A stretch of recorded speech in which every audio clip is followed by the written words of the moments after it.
აი თბილისის თავზე მთაწმინდაზე რომ მოხვდები, კიდევ ერთხელ მიხვდები რა ლამაზი ქვეყანა გვაქვს და რამდენი შესაძლებლობა აქვს როგორც ქვეყანას. აი ყველაფერი გვაქვს.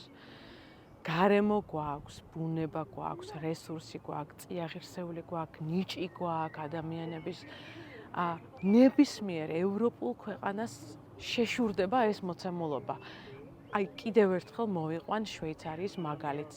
მოცემულობით შვეიცარიისნაირი ქვეყანაა, მაგრამ 100-ჯერ უფრო ღარიბია, 100-ჯერ უფრო დაუცველია.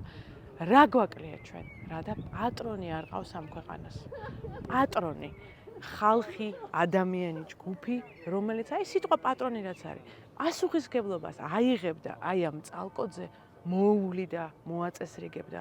პასუხს აგებდა ამაგაზე და ყველაფრისთვის გული ექნებოდა აჩუყებული ზუსტად ისე, როგორც საკუთარ ეზოსთან მიმართებაში. აი ეს აკლია დღეს საქართველოს.